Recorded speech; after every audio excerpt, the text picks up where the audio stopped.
do equilíbrio natural está acontecendo. Consequentemente, se nós entrarmos na mesma linha de pensamento, na mesma sintonia vibracional e desejar a esta pessoa o mesmo que ele me deseja, o que vai retornar para mim? Pensamentos bons? Coisas agradáveis? Amor? Normalmente não é assim que acontece. Justamente porque ainda somos muito permissivos a nos propusermos a entrar nesse clima vibracional que é desequilibrado, a entrar nessa sintonia que é desagradável. Vocês já perceberam que há circunstâncias, quando nós entramos em determinados ambientes, ou quando nós encontramos com determinadas pessoas, a gente sente um clima pesado? Poxa, que energia pesada! Olha, o tal local que eu estava não estava num clima muito bom. E por que isso acontece? Por causa da energia concentrada, condensada ali naquele momento, normalmente por pensamentos.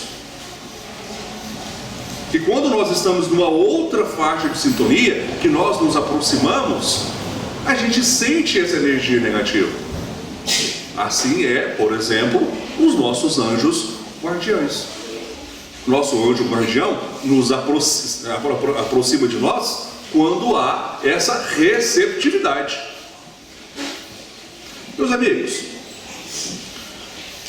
depois que Mateus, durante o ministério de Cristo, pôde relatar essa passagem para nós, passado alguns anos, um outro evangelista,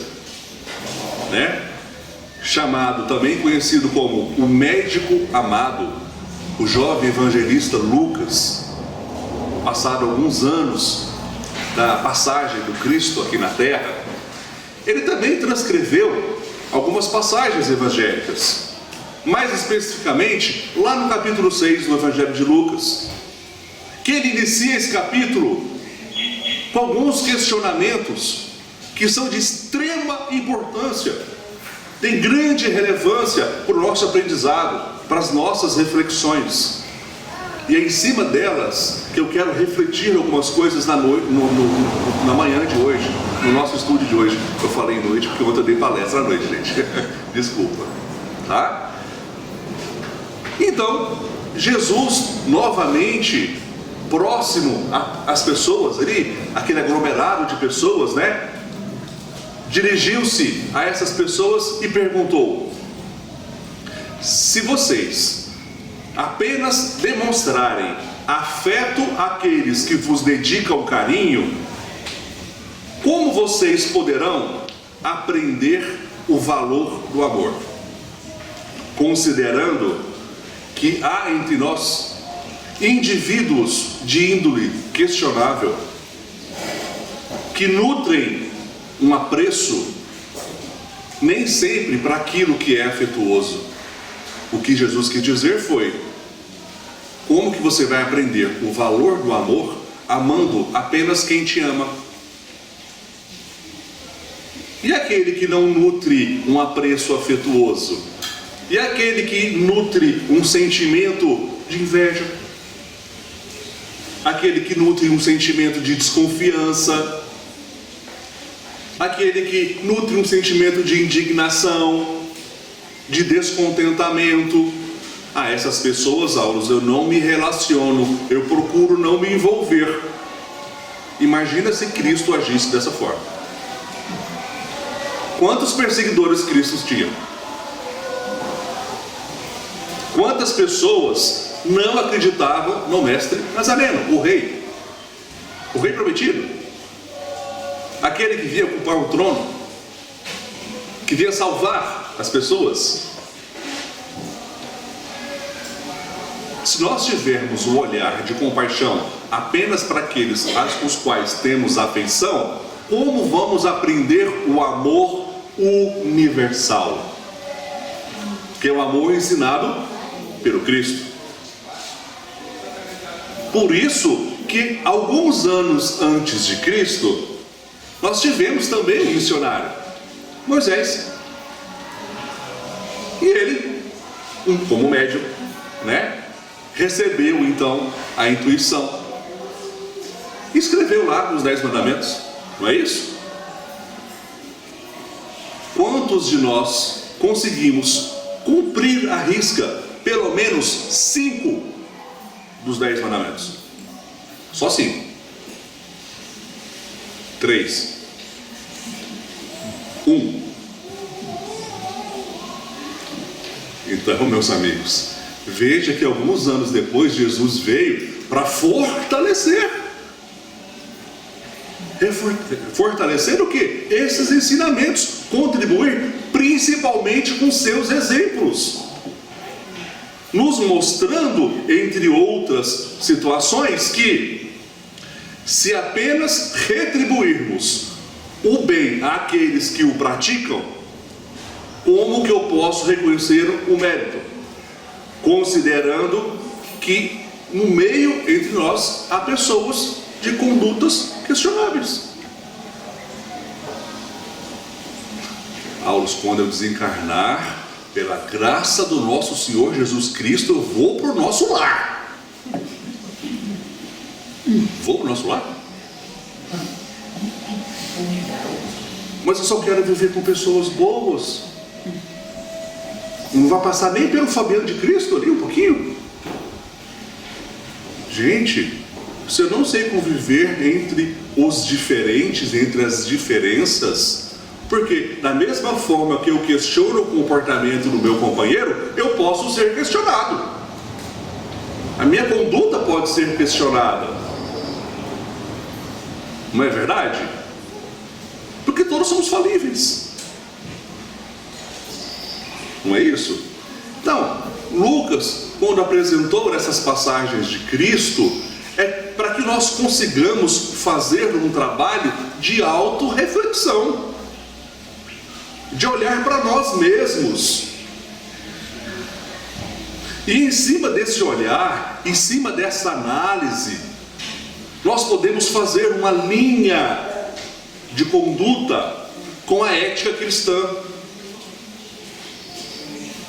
E esse ensinamento, ele foi nos apresentado de uma forma grandiosa, de uma forma maravilhosa, quando Cristo esteve lá no Monte Sinai, e ele declamou o Sermão da Montanha. Que o Sermão da Montanha, gente, nada mais é que um código de conduta, de vida, de princípios, balizados e forjados na ética cristã. E se adotarmos como princípio de vida esse código de conduta, com certeza estaremos mais propensos, estaremos mais próximos de compreender o amor, de compreender que essa pessoa que se coloca neste momento como meu inimigo, antes de tudo é meu irmão.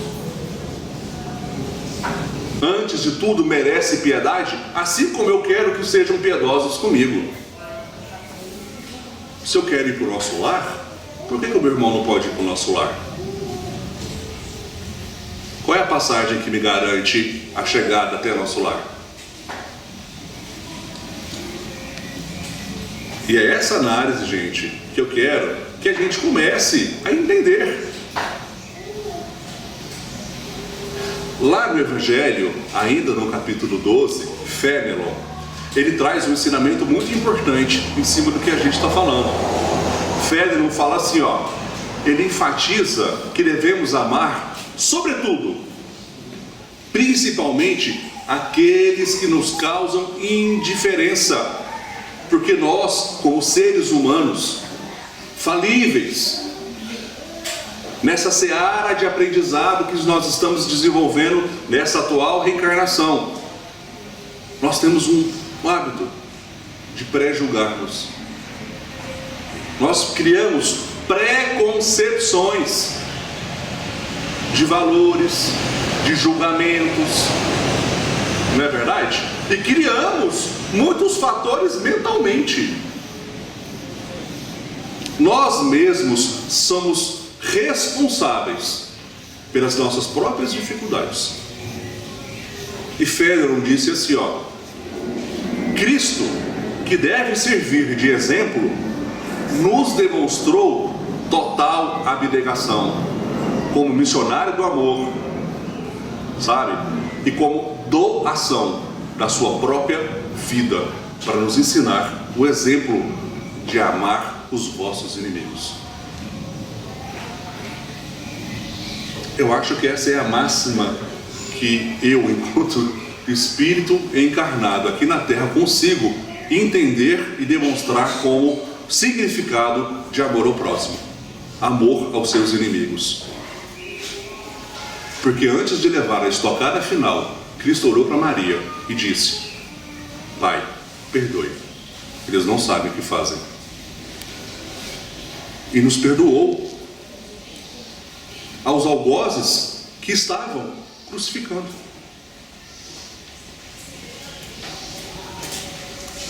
E com base, gente, então nesses princípios de amor universal, que foram destacados por Cristo, pelas obras da doutrina que nos traz muito esclarecimento, eu quero também fazer agora um ponto de relação, por exemplo, com as curas feitas por Jesus. Porque muitos de nós enxergamos e entendemos a cura apenas como um milagre material, não é? Foi um feito material que Cristo foi e curou. Por que ele fez isso? Qual é a intenção de Cristo fazer isso? O que de fato ele queria nos ensinar?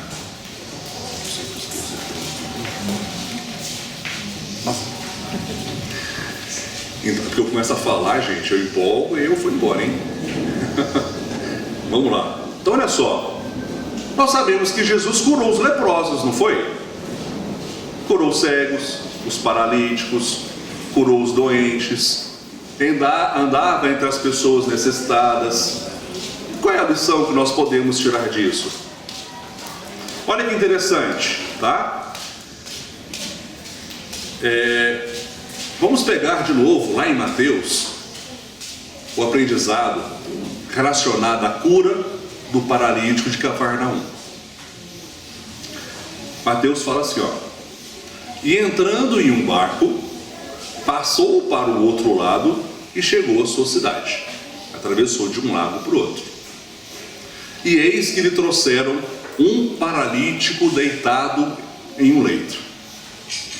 E vendo Jesus a fé desse paralítico e das pessoas que ali estavam, ele se entusiasmou.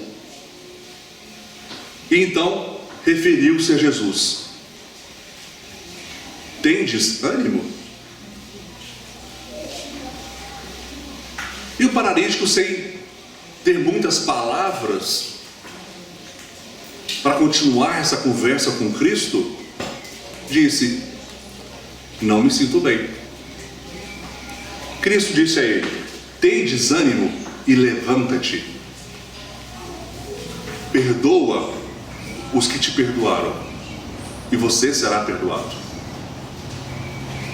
E Jesus, que sabia dos pensamentos então dessa pessoa, desse paralítico, perguntou a ele: por que tendes pensamentos nocivos, maliciosos no seu coração? Por que escolhe esse caminho mais fácil de odiar, de desrespeitar, de não ter compaixão? E aí disso, Cristo completou: perdoe para ser perdoado, levanta-te e anda. E nós sabemos exatamente o que aconteceu.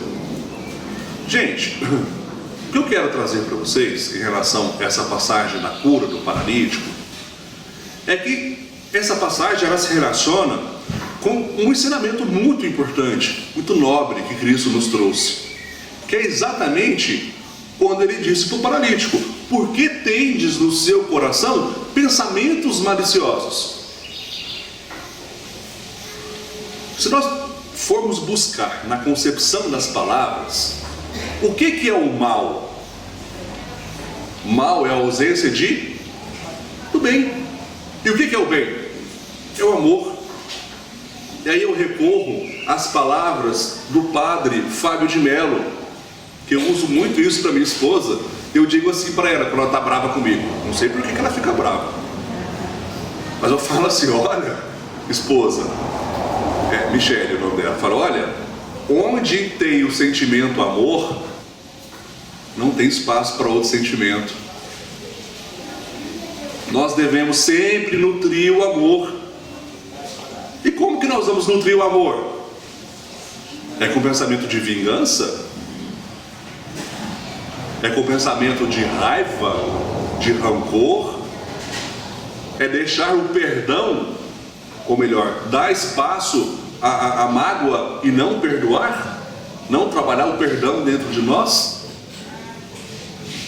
Então veja, gente, para que nós consigamos dar o primeiro passo para amar aquele que não tem afeição por nós, eu devo me conhecer, olhar para mim mesmo, olhar para dentro de nós.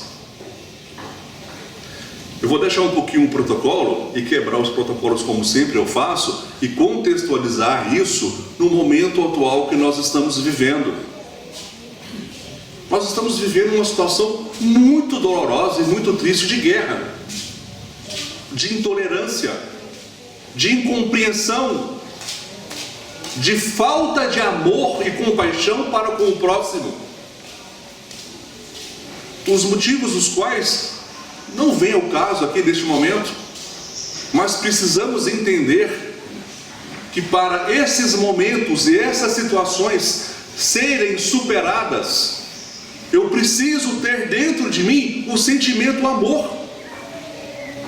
Ele precisa ser nutrido, porque se eu não me amo, como eu posso pensar em amar o meu inimigo? Se eu tenho o pensamento e o olhar de julgamento, como eu vou dar espaço ao amor sem julgá-lo, sem criar preconcepções?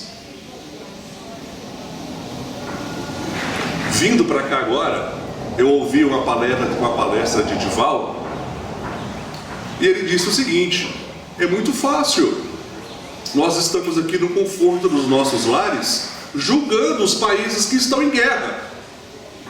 Quantos lares destruídos? Quantas famílias arruinadas? Quantos corações desfalecidos? Quantas consequências isso trará para as pessoas e para a humanidade? Antes de julgarmos, coloquemo-nos no lugar do outro e tenhamos um olhar universal, porque é essa compreensão, é esse entendimento que vai ser modificado, que vai sendo alterado dentro de nós. E o mais importante, além das guerras externas que nós estamos vivenciando e presenciando, infelizmente, existe, meus amigos, a guerra íntima, a guerra pessoal, que todos nós passamos todos os dias, que são as nossas dificuldades, as nossas aflições, os nossos medos, os conflitos internos, que muitos de nós temos medo até de reconhecer. E é essa dificuldade, é esse bloqueio, meus amigos, que nos paralisam, que nos tornam egoístas, porque passamos a voltar a atenção para nós, para o eu, para a minha dificuldade, para o meu problema, esquecemos do próximo. Às vezes o próximo mais próximo, dentro da minha casa. O próximo mais próximo, que está mais do meu lado. E que tem uma guerra muito maior do que a minha. E como disse o Emmanuel na mensagem introdutória, nós perdemos a oportunidade de auxiliá-lo com o silêncio, ouvindo, apenas emanando pensamentos positivos. E como diz Chico Xavier, não sabe o que fazer? Ore. Sustente a pessoa ou a si próprio com oração. Peça à espiritualidade amiga inspiração para que essas vibrações positivas de amor possam ser transportadas e trabalhadas pelos amigos espirituais da forma adequada para sustentar e auxiliar. As guerras, meus amigos, elas não acabam enquanto nós não entendermos, como diz Joana de Ângeles, que o verdadeiro amor é o amor universal. E lá nas voragens do pecado foi perguntado então ao mentor espiritual: quando que eu conseguirei passar as esferas espirituais superiores? E Joana de Ângeles disse: quando aprenderdes a amar. Então, gente, o amar os vossos inimigos é primeiro reconhecer as minhas dificuldades. É primeiro entender que eu também tenho o meu inimigo íntimo, as minhas dificuldades íntimas. E nos colocarmos numa posição de superioridade, subjugando, submetendo os outros aos meus caprichos e aos meus desejos, eu estou faltando com amor. Eu estou faltando com a compaixão, que são os princípios básicos que Cristo nos mostrou lá no Sermão da Montanha, quando Ele nos coloca o código de conduta. Alguém lembra qual é o primeiro mandamento? Amar a Deus. Todas as coisas. Segundo. Não tomar seu nome em vão. Terceiro. Guardar domingo de festa e guarda. E assim vai. Vou repetir. Quantos de nós conseguimos seguir apenas só 10? Só tem 10 mandamentos. Então, meus amigos, todos nós precisamos muito termos um olhar de autorreflexão, de autoentendimento, para sabermos que as dificuldades começam com nós mesmos, e somos nós que criamos essas dificuldades. E olha que coisa, que bênção que nós temos. Nós temos a oportunidade de reencarnar pela misericórdia divina para repararmos as nossas falhas. Mas nós gostamos de ser reincidentes. Repetidas vezes gostamos de cometer as mesmas falhas. Eu falei da lei de ação e reação. O que vai acontecer com a gente? Vamos voltar a série. Vai repetir de novo um ano. Não vai ter a nota suficiente para passar. Porque a lei do progresso ela é igual para todos. Ela não vai mudar. Ela não tem um olhar frágil como nós temos diante dos nossos semelhantes, que a gente passa a mão, a gente releva. Isso não é ensinar. Isso não é amar. Como diz Rossano Klingen, isso é ser covarde, porque eu não estou ensinando o verdadeiro amor. E a verdadeira educação é eu entender o porquê que eu estou errando, para que eu possa reparar. Se uma criança erra e você faz para ela a lição de casa, ela aprendeu? Não aprendeu. Se nós erramos e o nosso anjo guardião faz para mim a minha lição, eu aprendi? Qual o melhoramento que eu tive?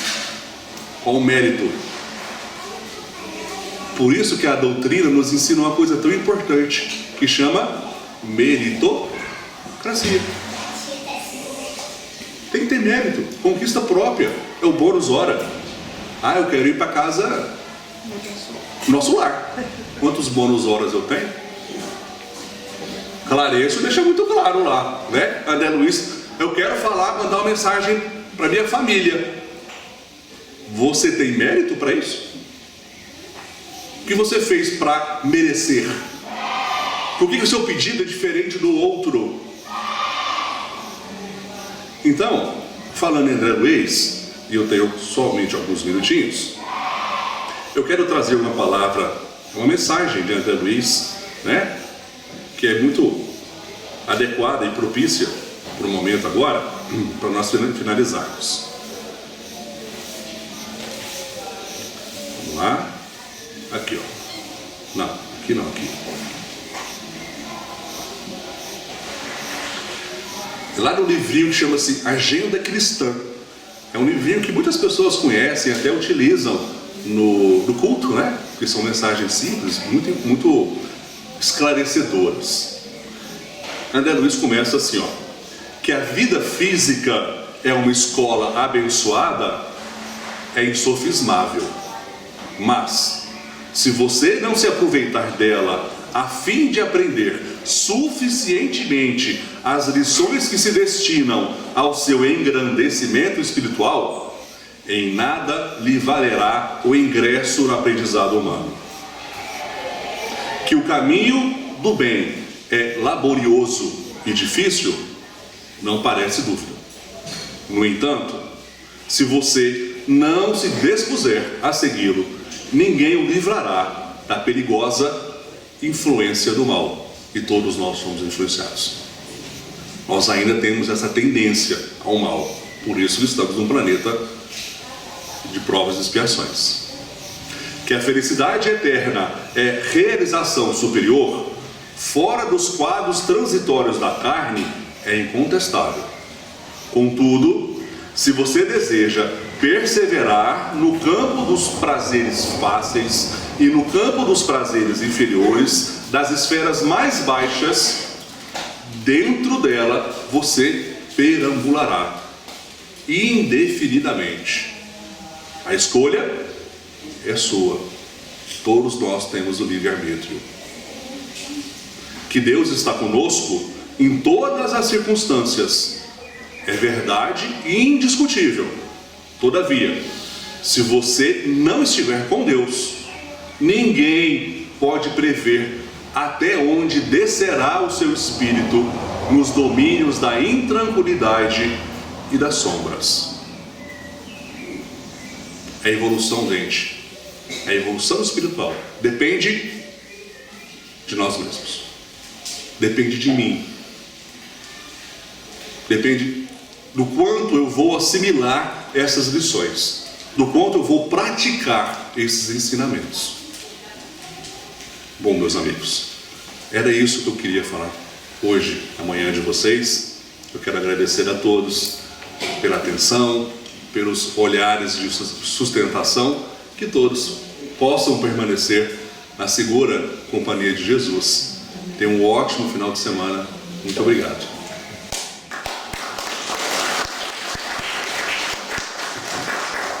Nós que agradecemos, muita coisa para a gente refletir, né? Alguém quer fazer alguma pergunta, algum comentário? Seu Medina. Foi ótima a sua colocação. Obrigado, seu Medina. Olha, para você fazer uma coisa para os seus desafios, calar e dar exemplo de uma forma redonda. Deixa eu ver se eu entendi direitinho. Quando há algum desafeto, ficar em silêncio já é um bom exemplo, é isso? Você não pode dar para o seu desafeto, não calar e dar exemplo, procurar dar exemplo bom. Exato, é um bom exemplo, com certeza. Normalmente, vou dar um exemplo para facilitar, nas relações conjugais, né? Gente, para pensar o quanto é difícil uma relação matrimonial. São dois espíritos, dois seres, que tiveram como prova convívio em conjunto. E com certeza, lá nos desígnios superiores, quando nós concordamos em reencarnar, nós assinamos lá, sabe, um contrato. E esse contrato dizia que nós viríamos juntos para que pudéssemos reparar e ajudar um ao outro nas falhas. E quando há as desavenças, quando há os desentendimentos, naturalmente nós tendemos a homem burra, né? Homem fica emburrado, não fala, não conversa, né? A mulher já é diferente. A mulher às vezes fica mais calada, ela absorve muito aquela situação, ela supera algumas coisas, mas também guarda muita coisa aqui dentro, ó. Nenhuma atitude, nem outra é a mais sensata. O que é necessário é que nós consigamos encontrar um equilíbrio. Não tem uma receita, não tem uma fórmula pronta. A sensatez diz que nós devemos reavaliar. O bom senso diz que nós devemos nos colocar no lugar do outro, ter paciência, não julgar, esperar o momento adequado para que nós possamos depois, numa oportunidade futura, sentar, conversar, esclarecer, não no ímpeto das emoções, porque somos tendenciosos ao mal, ainda somos tendenciosos ao mal. E ao mal, ao mal não é só querer um grande mal ao outro, mas é pensar mal para o outro, é falar mal do outro, é julgar o outro. São resquícios do mal. Lembre-se, eu nunca vou esquecer disso, das palavras do padre Fábio de Mello: aonde tem o sentimento amor, não tem espaço para nenhum outro sentimento. Eu trouxe isso como uma lição de vida. É difícil. Eu fico bravo com a minha esposa. E ela também. Mas a gente tenta aprender. Mais alguém? Eu quero. Tereza. Estou lembrando dos meus pais, tá? Na festa de 50 anos de casados, eles tiveram um novo encontro, né? Aí o padre falou para os dois assim: que coisa linda, 60 anos de casados, de felicidade. Aí minha mãe falou para o padre assim: de guerra. Só que não tinha guerra aparente, né? É só assim uma ilustração, né? Então, num caso desse, um casal morreram com 80, mais de 80, e não transparecia para os filhos. Certo. Mas a gente sentia. Então, dois espíritos desses estão imaturos também, né? Sim, verdade, Tereza. Veja só, esse exemplo da relação matrimonial, né? Ele é muito peculiar, porque é a prova, gente. Para pensar se é legal duas pessoas diferentes, que pensam diferentes, entrar para a mesma casa e ter que falar que tudo é legal. Não é. Quem é casado mais que 10 anos? É fácil? É difícil. Tem dia que dá vontade de esganar o outro, não é? Ou era me esganar. Mas o bom senso nos diz, né, que nós temos que ter essa sensatez, fazer essas autoanálises. Vou compartilhar uma coisa com vocês. No culto no lar é um momento que eu e minha família, eu tenho 2 enteados, são 2 pré-adolescentes, de 11 e 12 anos. Difícil, né? É uma fase complicada. Mas é um momento que a gente tem para reflexão. E dentro desse momento de reflexão, nós tiramos alguns minutos para fazer o exercício da gratidão. E todos nós relatamos as coisas boas que aconteceu durante a semana, as coisas que não foram tão legais, e exercitar a gratidão. Você é grato a quê? Pelo brinquedo que você ganhou? Pelo sanduíche que você comeu? Ou pela saúde que você tem? Ou pela esposa que está ao meu lado, me apoiando, me incentivando? Ou pelos filhos que todos os dias eu posso aprender com eles?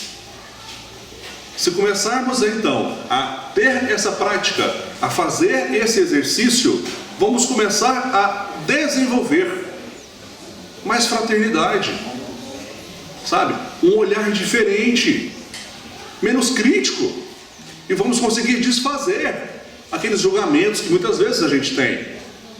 Porque os filhos são exemplos de aprendizagem para nós. Não é porque somos mais velhos ou temos um pouco mais de experiência que a gente sabe mais, não. Muito pelo contrário. O aprendizado é contínuo, é todos os dias. 60 anos de casado, 70 anos de convivência, não é simples, não é fácil, mas é necessário. Lembra, a nossa vida, no fim da si, nessa existência, é eterna.